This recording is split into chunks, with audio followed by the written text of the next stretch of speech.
औज़ुबिल्लाहिमिनश्शैतानिर्रजीम बिस्मिल्लाहिर्रहमानिर्रहीम। शुरू अल्लाह पाक के नाम से जो बड़ा मेहरबान और नहायत रहम करने वाला। प्रिंसिपल्स ऑफ मैक्रो इकनॉमिक्स के नेक्स्ट चैप्टर का आगाज़ करते हैं, जो कि है saving, investment and the financial system. ठीक है, यहाँ पे इसमें हम लोग बात करेंगे सबसे पहले फाइनेंशियल सिस्टम की। इकोनॉमिक्स के अंदर इकोनॉमी की बात करते हैं हम, तो इकोनॉमी में फाइनेंशियल सिस्टम जो है ये बड़ी इंपॉर्टेंट चीज़ है।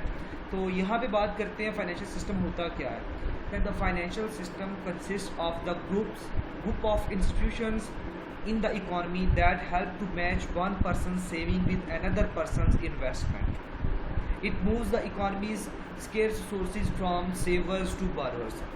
हम यहाँ पे बात करते हैं कि ये फाइनेंशियल सिस्टम एक ऐसा सिस्टम है जिसके अंदर लोगों का पैसा इन्वॉल्व होता है। ठीक है, वो पैसा किसी के लिए वो इन्वेस्टमेंट बन जाता है, किसी के लिए वो जो है हम कहते हैं कि बोरोइंग बनती है, बोरोइंग बन के वो उसके ऊपर वो इंटरेस्ट दे रहा होता है, कुछ उधार वाला चक्कर होता है, ये एक सिस्टम बन जाता है। यहाँ पे हम जब डिफ़ाइन करते हैं ना सिंपल वर्ड्स में, हम फाइनेंशियल सिस्टम को कहते हैं कि ये एक ऐसा सिस्टम है जिसके अंदर वो तमाम लोग जिनके पास पैसा ज़्यादा है वो अपना पैसा इन्वेस्ट करते हैं।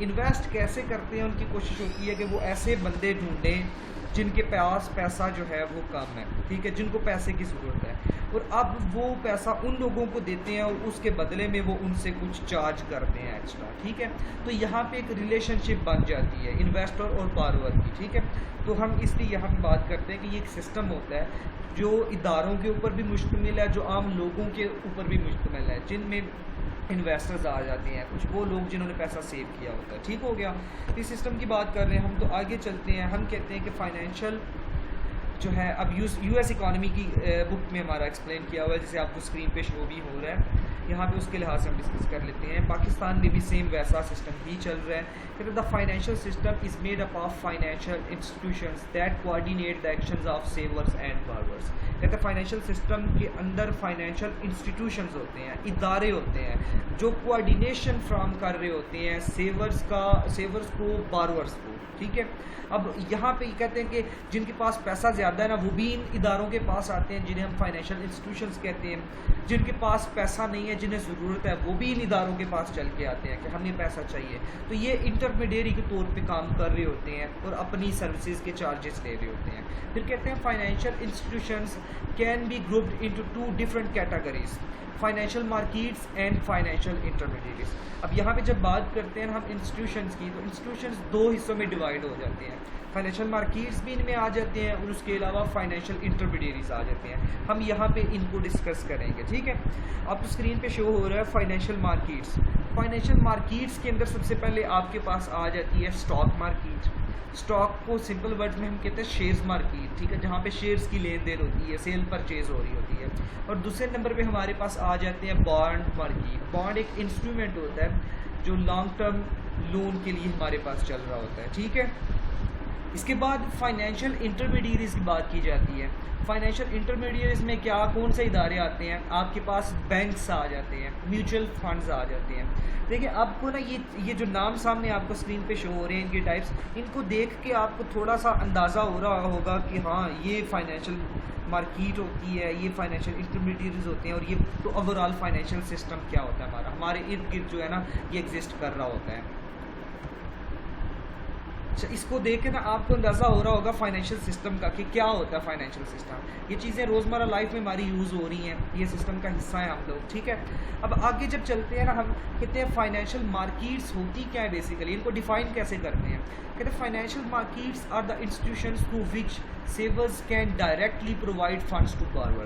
कहते हैं ये एक ऐसी मार्केट है जहाँ पे इंटरेक्शन हो रही होती है दो चीज़ों की, सेवर्स की और बारोवर्स की, और कहते हैं यहाँ पे डायरेक्टली सेवर जो है ना वो फंड्स हासिल कर सकते हैं, सेवर जो है फंड्स दे सकते हैं बारोवर्स को। ठीक है, इसे हम फाइनेंशियल मार्केट्स का नाम देते हैं। फिर जो फाइनेंशियल इंटरमीडिएरीज होता है और financial institution through which savers can indirectly provide funds to borrowers. अब फाइनेंशियल मार्केट्स और इंटरमीडिएरीज दोनों का डिफरेंस आपको समझ आ रही होगी कि एक में डायरेक्टली इंटरेक्शन होती है और डायरेक्टली प्रोविजन होती है, दूसरी में इनडायरेक्टली जो है प्रोविजन होती है, ठीक है। ये दोनों आपको स्क्रीन पे शो हो रही हैं, इन दोनों को आप देख को ज़रा जज कर रहे होंगे कि फाइनेंशियल मार्केट्स क्या होती हैं जहाँ पे डायरेक्टली प्रोविजन हो रही होती है फंड्स की, बारवर्स को मिल रहे होते हैं। और इंटरमीडियरीज में क्या हो रहा होता है इनडायरेक्टली, यहाँ पे कोई और पार्टी इन्वॉल्व होती है। किस तरह से होती है वो हम डिस्कस करते हैं यहाँ पे, ठीक है। अब आपके पास जो है फाइनेंशियल मार्केट्स उसका जिक्र हो रहा है, और सबसे पहले था बॉन्ड मार्केट। देखिए बॉन्ड एक हम कहते हैं इंस्ट्रूमेंट होता है वो बारविंग का, ये लंबे अरसे के लिए लॉन्ग टर्म जो है ना बारविंग लाइबिलिटीज़ में आ जाता है। इसमें एक सर्टिफिकेट प्रोवाइड किया जाता है। सर्टिफिकेट किस तरह का, मतलब कहते हैं बॉन्ड इज अ सर्टिफिकेट और indebtedness that specifies obligations of the borrower to the holder of the bond, जो रिलेशनशिप उनको बता देता है, ठीक है। दोनों पार्टीज के दरमियान एक ऑब्लिगेशन बन जाता है जो उनका फुलफिल करना होता है, ठीक है। Bond is a certificate of इनडेप्टनेस that specifies obligation of the borrower, कि जो बारवर के ऊपर ऑब्लिगेशन शो करता है, रिटर्न फॉर्म में होता है, ठीक है, जो उसने रिटर्न करना होता है होल्डर ऑफ द बॉन्ड को, उसने पेमेंट करनी होती है। अब इसकी करैक्टरिस्टिक्स क्या होती है बॉन्ड की, ये इसका एक टर्म होता है, the length of time until the bond matures, एक खास टाइम पीरियड दिया जाता है इसका, उस हिसाब से देखना होता है। 1 मिनट, टर्म के बाद करैक्टरिस्टिक्स में आ जाता है क्रेडिट रिस्क। क्रेडिट रिस्क क्या है, the probability that the borrower will fail to pay some of the interest और प्रिंसिपल। इसमें कहता है कि कुछ चांसेस होते हैं, रिस्क पाया जाता है इसमें, कि हो सकता है जो borrower है वो अपनी अमाउंट जो है वो इंटरेस्ट प्लस प्रिंसिपल जो है वो पे ना कर सके, तो उसके अंदर रिस्क पाया जाता होता है। फिर इसके अंदर इसकी एक और करैक्टरिस्टिक्स में आ जाती है टैक्स ट्रीटमेंट। टैक्स ट्रीटमेंट में क्या होता है, the way in which the tax laws treat the interest on the bond, municipal bonds और फेडरल टैक्स एग्जेम्प्ट, इसके ऊपर कुछ जो है ना रूल्स अप्लाई हो जाते हैं। देन हम बात करते हैं फाइनेंशियल मार्केट की। अब फाइनेंशियल मार्केट्स में कौन कौन सी आ जाती है हमारे पास, स्टॉक मार्केट सबसे पहले आती है। तो स्टॉक के वक्त स्टॉक हम जब भी रीड करते हैं फ़ौरन हमारे माइंड में आता है कि शेयर्स की बात होने वाली है। तो stock represents a claim to partial ownership in a firm and is therefore a claim to the profits that the firm makes. Stock क्या चीज़ है, शेयर्स क्या चीज़ होते हैं, हम कहते हैं ये एक पीस ऑफ पेपर होता है, लेकिन piece of paper containing ownership, ठीक है, ये ओनरशिप का कुछ हिस्सा होता है। हम ओवरऑल ओनरशिप को स्मॉलर पार्ट्स में डिवाइड कर देते हैं ताकि हम डिस्ट्रीब्यूट कर दें लोगों को। और जो बंदे वो शेयर्स खरीदते हैं, हम कहते हैं कि वो जितने शेयर्स, जिस एक खास वैल्यू का शेयर होता है, जितनी वैल्यू के शेयर्स उस बंदे ने किसी बंदे ने खरीदे हुए हैं, तो हम कहते हैं कि उतने % जो है कंपनी की ओनरशिप उस बंदे के पास है, ठीक है। तो हम ये कहते हैं shares represents a claim to partial ownership, ठीक है। अब इसका क्या होता है, अब शेयर्स की डीलिंग हो रही होती है, इसके लिए खास मार्केट होती है जहाँ पे इसकी सेल परचेज चल रही होती है। ये बिजनेस होता है, हम कहते हैं यहाँ पे भी इन्वेस्टर इन्वेस्ट करते हैं। The sale of stock to raise money is called equity financing. अब जब स्टॉक जो है सेल किया जाता है, उसके बदले में जब पैसा हासिल होता है, वो कंपनी उसको नाम देते हैं इक्विटी फाइनेंसिंग का।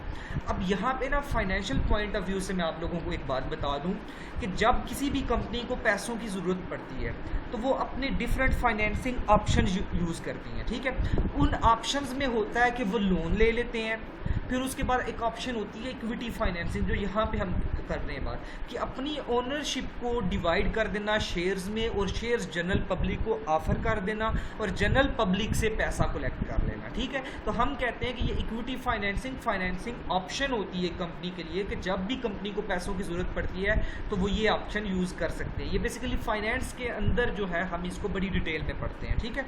तो आपको सिर्फ मैं जस्ट आइडिया दे रहा था यहाँ पे। कहता है इसमें जब इक्विटी फाइनेंसिंग की बात की जाती है, कहता compared to bonds stock offers both higher risk and potentially higher return. अब यहाँ पे भी दोनों कैरेक्टरिस्टिक्स पाई जा रही होती हैं, हाई रिस्क होता है और उसके साथ हाई रिटर्न भी होता है। ये हम रोज़मर्रा की लाइफ में, ज़िंदगी में बात करें ना, हम कहते हैं जिस चीज़ में जितना ज़्यादा इंटरेस्ट है उसमें से उतना हमें फ़ायदा भी मिल रहा होता है, रिटर्न भी मिल रहा होता है। तो हमेशा ये चीज़ें जो है साथ साथ चल रही होती हैं, हाई रिस्क हाई रिटर्न चल रहा होता है, ठीक है।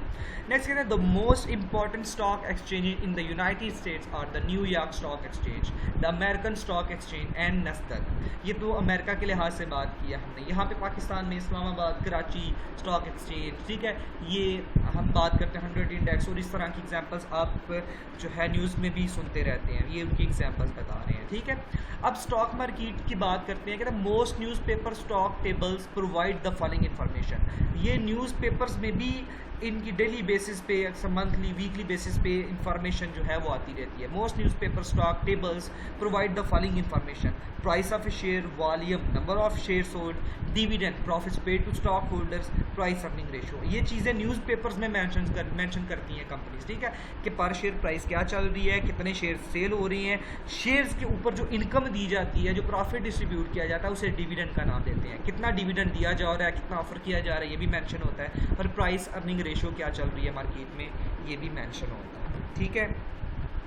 इसके बाद फाइनेंशियल इंटरमीडियरीज की बात करते हैं। तो कहते हैं financial intermediaries are financial institutions through which savers can indirectly provide funds to borrowers. हम पहले भी बात कर चुके थे, यहाँ पे इनडायरेक्ट प्रोसेस चल रहा होता है, ठीक है। सेवर्स इनडायरेक्टली प्रोविजन कर रहे होते हैं फंड्स की बारोवर्स को। अब वो कौन से इंटरमीडियरी पार्टीज कौन सी होती हैं? देखिए, बैंक, सबसे पहले बैंक्स का जिक्र है।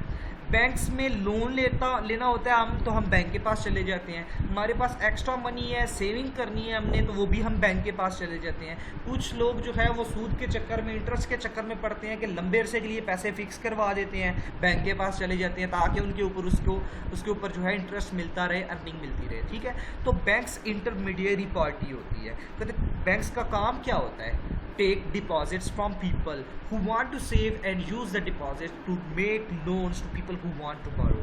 कहते हैं इनका काम ये होता है, इनका मकसद ये होता है बैंक काम ये करता है कि लोगों से डिपॉजिट रिसीव करता है, फिर आगे उन लोगों को देखता है जिन लोगों को पैसे की ज़रूरत होती है और उनको देता है। अब ये जो डिपॉजिट करवाने वाले हैं उनसे सर्विस चार्जेस ले रहा होता है, जो लोन जिनको दिया होता है उनसे लोन दिया होता है जिनको उनसे वापस लेते हैं जब, तो इंटरेस्ट उनके ऊपर ले लेते हैं, ठीक है। ये बैंक का काम होता है। फिर कहता है paid depositors interest on their deposits and charge borrowers slightly higher interest on their loans। Bank की इनकम कहाँ से बनती है?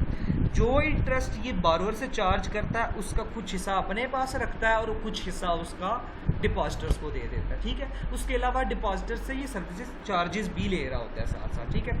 अब बैंक्स में कहता है bank help create a medium of exchange by allowing people to write cheques against their deposits. हम ये भी देखते हैं कि ये मीडियम ऑफ एक्सचेंज के तौर पे एक चीज़ यूज़ हो रही होती है, चेक कहते हैं हम, नियर टू कैश होता है। आजकल डीलिंग्स भी ज़्यादातर चेक के जरिए होती हैं। इसे हम कहते हैं कि ये मीडियम ऑफ एक्सचेंज होता है। A medium of exchange is an item that people can easily use to engage in transactions. तो आप लोग ये बात देख चुके हो कि आजकल ज़्यादातर बिजनेस डीलिंग्स जो है वो चेक के ज़रिए हो रही होती हैं।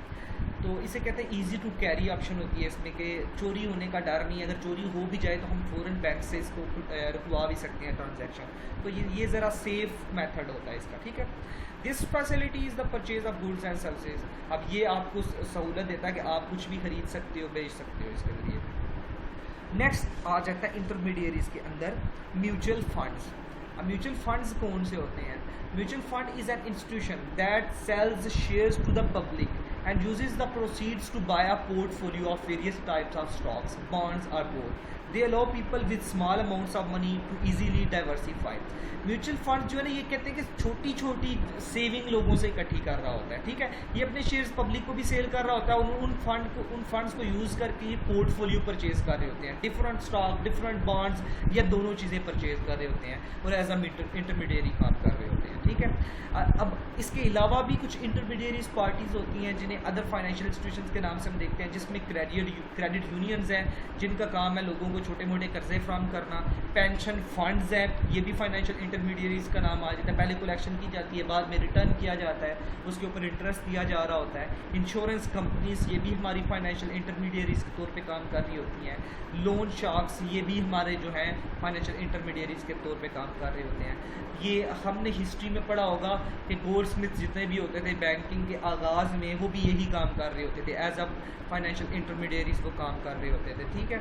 इसके बाद जब हम बात करते हैं आगे saving and investment in the national income accounts, recall that. अब यहाँ पे ना हम जीडीपी के बारे में बात करने लगे हैं। Recall that GDP is both total income in an economy and total expenditure on the economies output of goods and services. ये हम पहले डिस्कस कर चुके हैं। जीडीपी जो है ये कंपोनेंट्स इसके 4 होते हैं, ठीक है। कंजम्पशन होता है, इन्वेस्टमेंट होता है, गवर्नमेंट एक्सपेंडिचर्स होते हैं और नेट एक्सपोर्ट्स होते हैं। तो जीडीपी वाई इक्वल होती है सी प्लस आई प्लस जी प्लस NX, ये डिस्कस कर चुका हूँ ये क्या चीज़ें होती हैं। कहता है एज्यूम अ क्लोज्ड इकॉनमी, कहता है आप सपोज करें कि क्लोज्ड इकॉनमी है, उसके अंदर क्या है, क्लोज्ड इकॉनमी क्या होती है, one that does not engage in international trade, ठीक है। हम उस इकॉनमी को क्लोज्ड इकॉनमी कहते हैं जिसमें सिर्फ नेशन वाइज जो काम हो रहा होता है, नेशनल बेसिस पे काम नहीं हो रहा होता, विद इन कंट्री काम हो रहा होता है, ठीक है। तो हम वहाँ पे कहते हैं जो हमारी GDP है वो इक्वल होती है C+I+G, consumption plus investment plus government expenditure, जी ठीक है, ये चीज़ हमारे पास होती है। कहता है no subtract C and G from both side of the equation, अगर हम C और G दोनों साइड से माइनस करें तो हमारे पास एक तरफ रह जाता है I। सपोज कि हम I वाली साइड से C G उठा के दूसरी तरफ ले जाते हैं। The left side of the equation is the total income in the economy after paying for consumption and government purchases and is called national saving और जस्ट सेविंग। तो कहते हैं जब हम इन वाई में से GDP में से कंजम्पशन और गवर्नमेंट एक्सपेंडिचर्स माइनस कर देते हैं ना, तो हमारे पास जो चीज़ बच जाती है उसे सेविंग का नाम देते हैं, नेशनल सेविंग का जस्ट सेविंग का नाम दे देते हैं, ठीक है। Substitution S for Y minus C minus G then equation can be written as, जब कहते हैं इस इक्वेशन को कन्वर्ट करें तो हमारे पास बन जाती है S is equal to I, ठीक है। नेशनल सेविंग और saving is equal to S is equal to I की जगह पे वैल्यू पुट करें हमारे पास तो वो है Y minus C minus G, तो फिर S को हम आगे शिफ्ट करें तो हमारे पास बन जाता है Y minus T minus C plus T minus G, government taxes का जिक्र कर देते हैं साथ। तो meaning of saving and investment का जिक्र हम करें तो कहते हैं नेशनल सेविंग क्या चीज़ होती है। National saving is the total income in the economy that remains after paying for consumption and government purchases. National saving एक इकॉनमी के अंदर वो बची हुई अमाउंट है जिसमें से हम कंजप्शन भी कर चुके हैं और गवर्नमेंट के एक्सपेंडिचर्स भी कर चुके हैं, ठीक है। प्राइवेट सेविंग फिर क्या होती है, प्राइवेट सेविंग कहते हैं private saving is amount of income that house holds have left after paying their taxes and paying for their consumption, कि एक आम बंदा जो है वो जब अपने टैक्सेस और कंजम्पशन पे कर देता है, ये आपका प्राइवेट सेविंग बन जाता है। Y माइनस T टैक्सेस और C कंजम्पशन, ठीक है। तो ये हमारे पास प्राइवेट सेविंग का नाम आ जाता है, ठीक है। उसके बाद लास्ट बात हम यहाँ पे करते हैं पब्लिक सेविंग की। पब्लिक सेविंग क्या is the amount of tax revenue that the government has left after paying for its spending, कि ये गवर्नमेंट का रेवेन्यू जो है उसको उसमें से हम गवर्नमेंट के एक्सपेंडिचर्स माइनस कर देते हैं, परचेजेस माइनस कर देते हैं, तो वो हमारे पास पब्लिक सेविंग निकल आता है। ठीक हो गया, यहाँ तक क्लियर हो गया। नेक्स्ट टॉपिक जो है हम नेक्स्ट क्लास में करेंगे। यहाँ आज का टॉपिक यहाँ पे कंप्लीट करता हूँ। उम्मीद करता हूँ आप लोगों को समझ आ गई होगी, ठीक है। अपना ख्याल रखिएगा।